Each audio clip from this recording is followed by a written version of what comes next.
Esprit Saint de Dieu, notre consolateur, notre guide, tu es tellement indispensable pour nous parce que la parole de Dieu dit, allez vers le Saint-Esprit. C'est à lui qu'il faut demander de prier pour vous parce que c'est lui qui sait comment parler à l'Éternel. Nous obéissons, Seigneur, à cette parole. Voilà pourquoi nous venons chaque fois devant ta face. Parce que toi, tu nous connais mieux que nous-mêmes. Tu connais notre passé, tu connais notre présent, tu connais notre avenir, tu connais toutes nos capacités. Bref, tu nous connais mieux que nous. C'est pourquoi nous nous abandonnons à toi. Tu sais jusqu'où notre intelligence s'arrête. Or, ta parole a parfois des profondeurs telles que notre petite intelligence humaine ne peut pas comprendre. Personne ne peut sonder l'Éternel. Impossible. Il n'y a que toi. Alors, Esprit Saint de Dieu, s'il te plaît, prie pour nous. Parce que nous voulons écouter la parole de Dieu. Demande à notre Père Céleste d'ouvrir notre esprit, notre intelligence, afin que nous comprenions la parole qu'il va nous enseigner aujourd'hui. Aide-nous à être attentifs, attentives, comme nous avons étudié l'autre jour. Parce que c'est quand on est attentif, quand nous écoutons ta parole, c'est là où tu ouvres notre cœur. Alors nous te supplions, Esprit Saint de Dieu, aide-nous à être comme demande ta parole, attentif, attentive, du début jusqu'à la fin de notre culte, afin que tu opères dans notre vie. Nous te le demandons, Seigneur, avec foi à la puissance de ton saint nom, de Jésus de Nazareth, le nom qui est au-dessus de tout nom, et que notre Père qui est au ciel soit une fois de plus glorifié, oui, glorifié dans son Fils que tu es, Jésus-Christ, aujourd'hui et pour les siècles des siècles. Amen. Amen.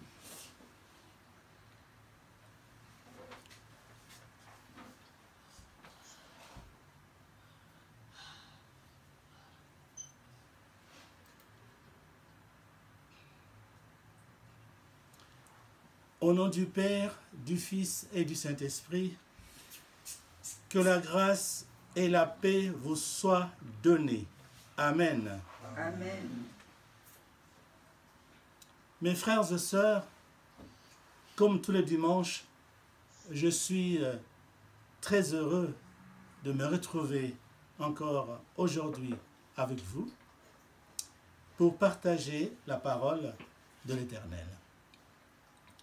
Évidemment, je remercie et je bénis notre Seigneur Jésus-Christ, notre Sauveur, parce que c'est lui qui a intercédé, c'est lui qui a prié pour nous, afin que notre Père qui est au ciel nous accorde encore aujourd'hui cette journée de grâce pour écouter sa parole. Et bien aimés, dans notre précédent enseignement, ce dimanche passé, nous vous avons parlé de la querelle. De la querelle. C'était le titre et le sujet était le suivant. Commencer une querelle, c'est quoi? C'est ouvrir une digue. Ouvrir une digue. Alors, j'ai développé tout ça, on ne va pas aller faire la prédication, mais je vais juste vous rappeler la conclusion. Dans la conclusion de cet enseignement, nous vous avons dit, comme je viens de dire dans le titre, qu'il ne faut jamais commencer une querelle. Avant que la querelle commence, qu'est-ce qu'il faut faire? Il faut se retirer. Parce que quand vous ouvrez la digue, surtout si c'est ces digues qui protègent les eaux d'une mer, vous vous rendez compte de la quantité d'eau. Ça va provoquer des inondations. C'est horrible. C'est ça. Et vous vous rappelez, je vous ai parlé de l'histoire de deux jeunes qui sont morts, 17 et 25 ans, à cause de la querelle. Ils ont discutaillé. Donc, il ne faut jamais commencer un problème. Il faut plutôt chercher la paix. Chaque fois qu'il y a une provocation, on cherche la paix. Ça c'est un. Ensuite, nous vous avons rappelé que la dispute est diabolique. Elle entraîne le désordre et toute mauvaise action. La preuve, ces jeunes-là, ils étaient tués, une mauvaise action. 17 ans, 25 ans, très jeunes, sont morts. Mauvaise action. À cause de quoi? De la dispute. Querelle. Et enfin, nous avons rappelé, si nous voulons vivre en paix, cherchons la sagesse d'en haut. Et je vous ai expliqué ce que c'est la sagesse d'en haut. Et voilà. Donc, pour ceux qui veulent encore se rappeler de tout ce qu'on a dit à propos de cet enseignement, la vidéo, je l'ai mise sur YouTube. Tapez Mission et Vie, vous verrez ça. Bien. Bien-aimés, je viens de vous faire là un bref rappel de ce que nous avons étudié la fois passée. Alors, aujourd'hui, chers frères et sœurs, nous allons vous rappeler qu'un vrai chrétien doit être armé de la même pensée que Christ. Allons-y, mon frère. Nous y sommes.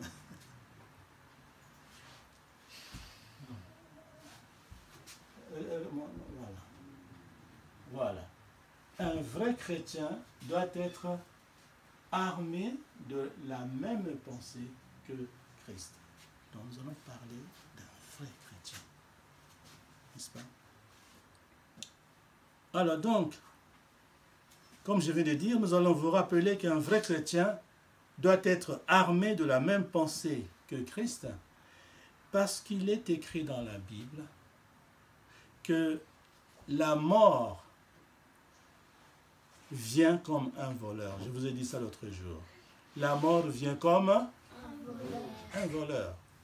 Personne ne sait exactement quand est-ce qu'il va mourir. Ni le jour, ni l'heure, ni à quel... Non, personne ne le sait. Surtout en ce dernier temps, la mort est devenue presque monnaie courante. Où la mort est devenue une chose habituelle. Les gens meurent tellement.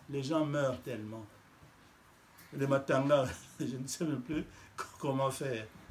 Hein? En un seul mois, parfois 2, 3 matins, tu ne sais pas où tu vas aller. C'est terrible. Donc, ces moments-là, c'est ce moment que nous devons vraiment faire attention. Parce qu'il y a trop de gens qui meurent.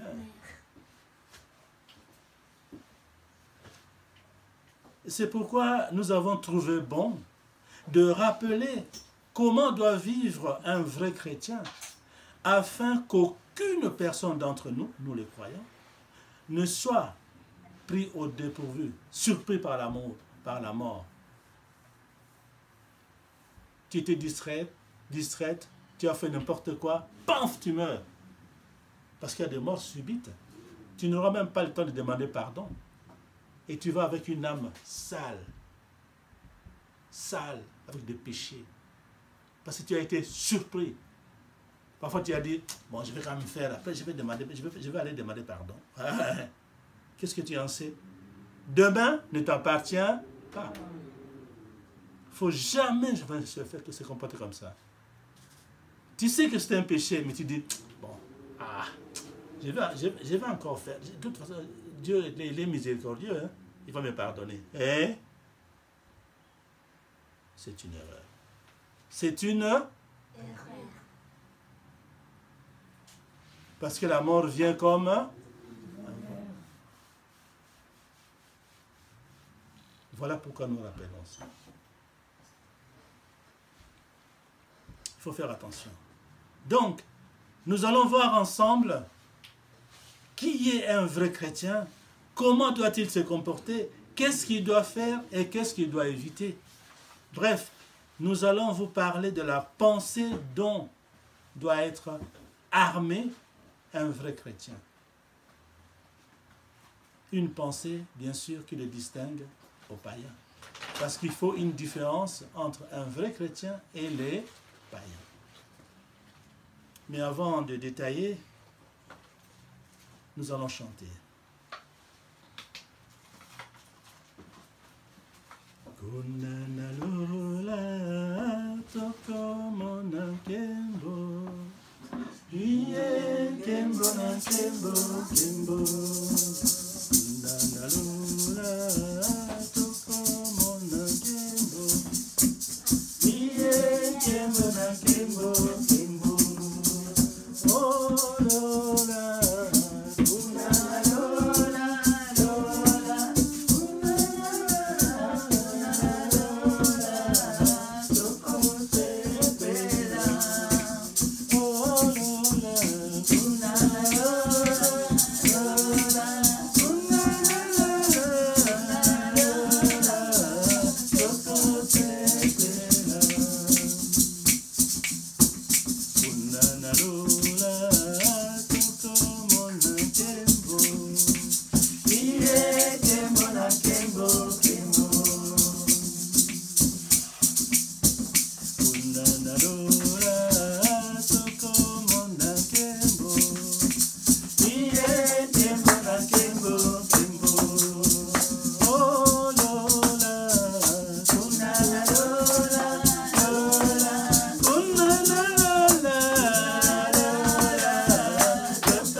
Nous allons vraiment nous réjouir là-bas.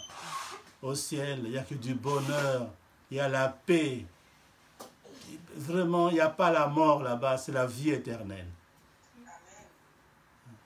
Donc, c'est maintenant qu'il faut préparer cela. C'est pourquoi nous allons vous parler du vrai chrétien.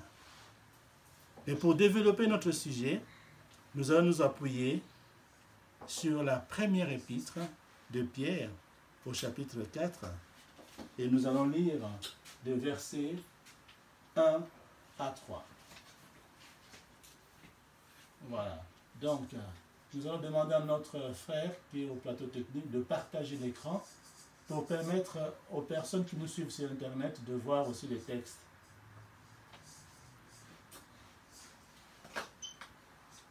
Reviens sur Zoom, la réunion. Voilà. Et là, comme d'habitude, ok. Voilà. Et merci. Voilà. Quand tu vois ça, donc, voilà, il te dit, hein, vous êtes en train de partager votre écran. Bien. Voilà. Donc, nous allons lire dans 1 Pierre, chapitre 4, versets 1 à 3. Voici la parole de Dieu. Ainsi donc, Christ, ayant souffert dans la chair, vous aussi, armez-vous de la même pensée. Okay? Car celui qui a souffert dans la chair en a fini avec quoi? Avec le péché. Verset 2. Afin de vivre non plus selon les convoitises des hommes, mais selon la volonté de Dieu, pendant le temps qui lui reste à vivre dans la chair. C'est une décision à prendre. Je reprends. afin de vivre non plus selon les convoitises des hommes, mais selon la volonté de Dieu pendant le temps qui lui reste à vivre dans la chair. Verset 3. Verset 3. Voilà. C'est assez. Hein? L'apôtre Pierre dit, c'est assez, c'est bon. Hein? Arrête-toi un peu là. C'est assez. En effet, d'avoir dans le temps passé, quand j'étais païen bien sûr, dans le temps passé, accompli la volonté des païens, en marchant dans la dissolution, les convoitises, l'ivrognerie, les excès du manger et du boire, et les idolâtries criminelles. Non, tu vas poser la question après le culte, d'accord? Note ça sur un papier si tu veux. Parce que là, c'est un enseignement, c'est une prédication, ce n'est pas une conférence. Dans la prédication, on ne pose pas de questions, ok? Mais on note, c'est pour qu'il y ait des cahiers. Bien, voilà.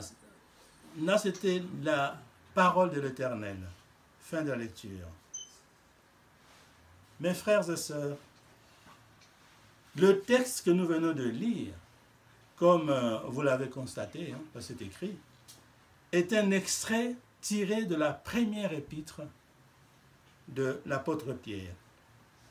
Cette épître, je vous conseille d'aller lire à la quand vous aurez le temps. Parcourez, c'est pas beaucoup, hein, en une journée tu peux lire tout ça, en une journée, pas beaucoup de pages, ou une semaine, mais en tout cas 2-3 jours c'est bon. Cette épître renvoie, quand tu lis ça, par réflexion, une image de l'esprit de l'Église formé par les premiers apôtres et disciples de Jésus. Oh, ce sont nos modèles aussi, hein, ce sont nos grands frères en esprit. Donc pour grandir en esprit, nous devons aller voir ce que le frère et les sœurs qui nous ont précédés dans la foi en Christ ont fait. Et ont dit leur témoignage. Mais où est-ce qu'on le trouve? C'est dans la Bible. Donc, dans la journée, ne fût-ce qu'un quart d'heure, allez jeter un coup d'œil. Je vous demande d'aller jeter un coup d'œil dans cette épître. Ça vous donnera une idée de la façon dont vivaient Pierre et les autres apôtres et les disciples qui étaient avec Jésus lui-même. En fait, cette épître ou cette lettre a été reproduite à plusieurs exemplaires et adressée aux chrétiens de différentes provinces de l'Asie mineure. L'Asie mineure, c'est la Turquie, hein, une grande partie de la Turquie actuelle. Il y avait beaucoup de croyants là-bas à l'époque de l'apôtre Pierre. Alors, lui était à Rome, c'était entre les années 60 et 64, après Jésus-Christ bien sûr. Il était à Rome et il a écrit à ses frères, à ses amis qui étaient en Asie mineure là-bas, vers la Turquie, pour leur demander de rester fermes dans la foi, parce qu'il y avait la persécution, mais de rester fermes, de ne pas se décourager, et surtout de ne pas suivre tout ce qu'on a écrit dans les textes, nous y reviendrons. Okay? Et quand vous regardez bien, aujourd'hui, les jours que nous vivons, mais l'Église passe aussi des moments difficiles. Nous, en France, encore ça va. Mais suivez les infos. Il y en a dans certaines parties du monde. Mais les chrétiens sont vraiment persécutés. Sont persécutés. Vous suivez les informations. Et même, c'est un peu pire. Pourquoi? Parce qu'à part la persécution, il y a aussi le terrorisme. Et comme c'est comme si ce n'était pas fini, et il y a encore Covid-19 qui vient de s'ajouter encore. Mais les temps sont vraiment durs. Donc la mort est toujours là, prêt à frapper. Il y a tellement d'occasions. Il n'y a pas longtemps. C'était quel jour? Hier, avant-hier. Quelqu'un avec une hachette, je crois. Avant-hier. À Paris 11e, je crois. Enfin, là où il y a le bureau de Charlie Hebdo. Voilà, vous avez suivi les informations. Avant-hier. Donc tu peux sortir, tu peux te promener à Paris comme ça, quelqu'un là-bas derrière, pour machette, machin. C'est incroyable. Nous passons des moments vraiment difficiles. De la mort, si on n'est pas protégé par Dieu, peut te frapper n'importe où, n'importe quand. Même si tu es innocent, tu te promènes, hein, tu n'as rien fait. Mais voilà quelqu'un, par méchanceté, par je ne sais pas moi quoi, ben il vient et il t'attaque, il t'agresse. Les temps sont vraiment difficiles. Alors, donc Pierre, aujourd'hui, il ne parle plus à ses amis de l'Asie mineure, mais il parle à moi, il parle à toi.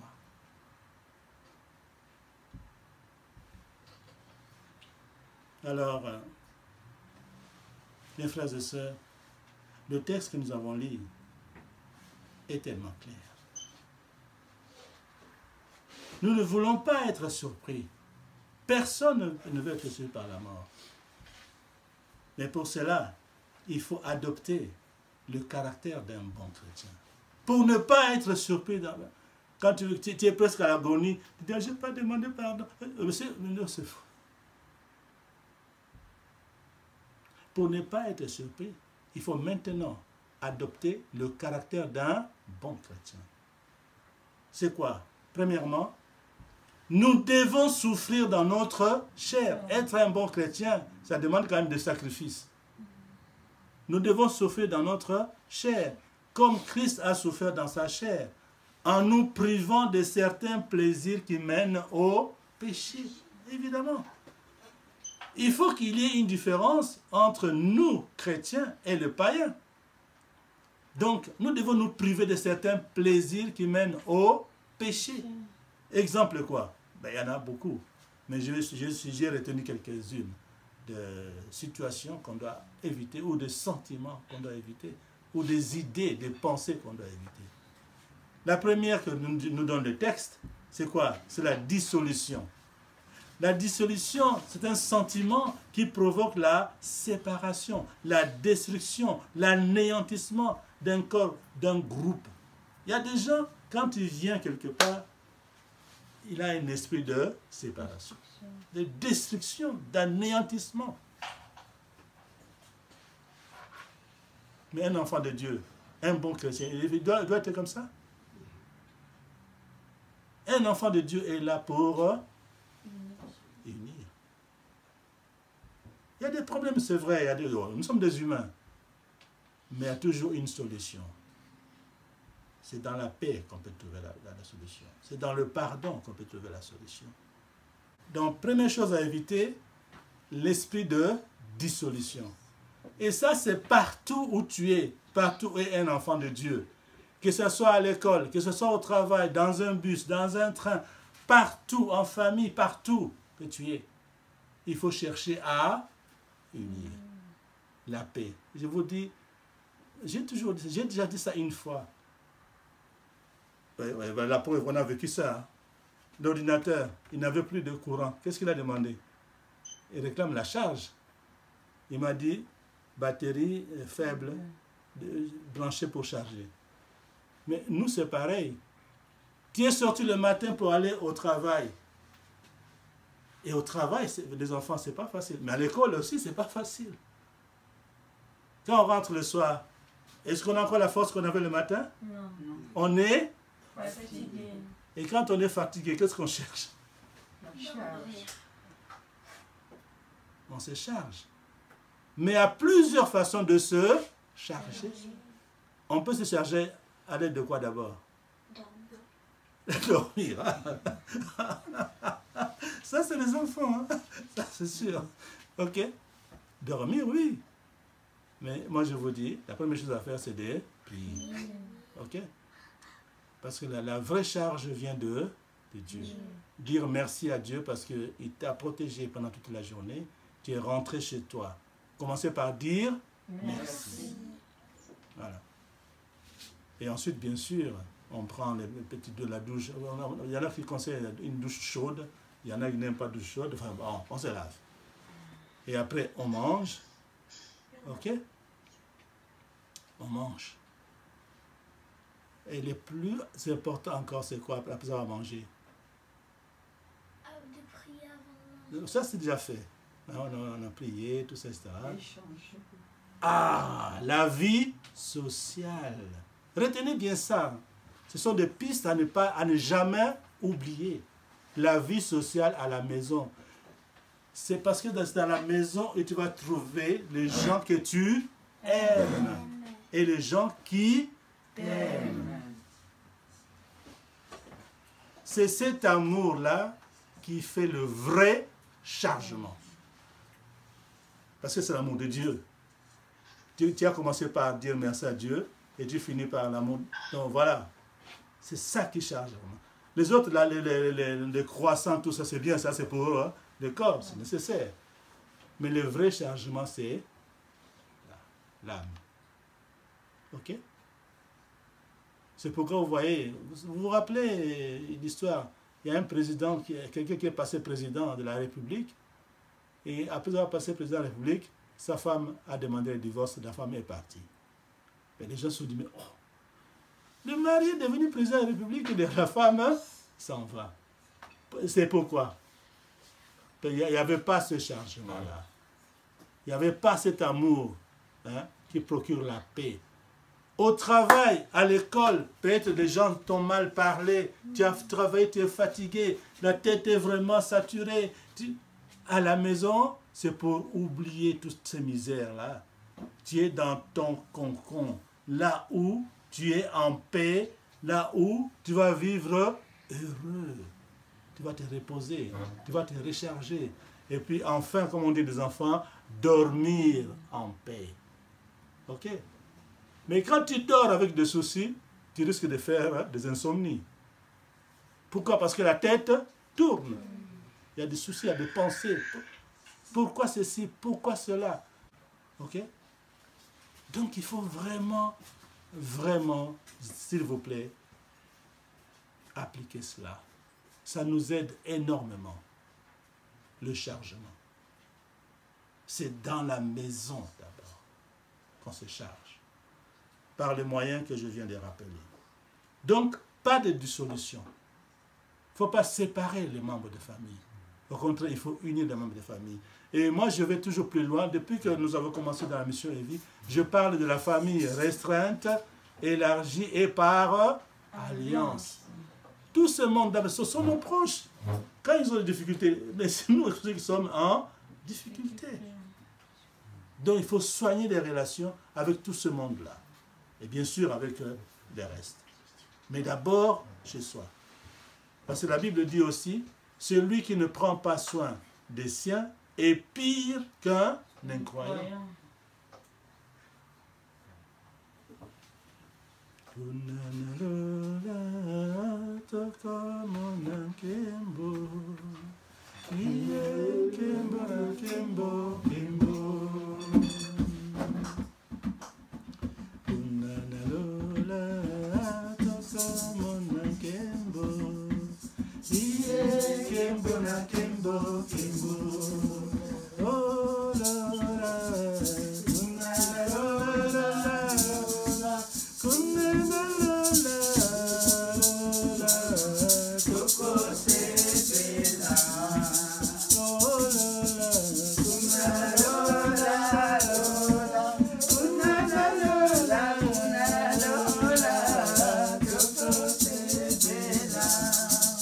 Donc, pas de dissolution. Ensuite, la convoitise, mon Dieu, la convoitise. Ça, c'est un sentiment qui pousse à avoir le désir de posséder et de jouir d'une chose qui, le plus souvent, appartient à autrui ou est plus ou moins interdite. Ça, c'est vraiment, alors là, c'est grave. Même sur le plan international. Mais les gens qui font ça, ils se disent aussi chrétiens. Mais la convoitise, grave. Grave. Il y a des pays, en principe, qui ne sont pas pauvres. Ce sont des pays très riches. Mais à cause de la convoitise des autres personnes qui veulent posséder et jouir de biens qui appartiennent à ces pays, les minéraux, tout ça, je ne veux pas citer, mais ils vont dans ces pays piller par force, hein, parce qu'ils ont des armes sophistiquées, ils ont une armée plus forte que ces pays-là. À cause de la convoitise, ils vont piller dans ces pays-là. Vous le savez. Et ça, c'est sur le plan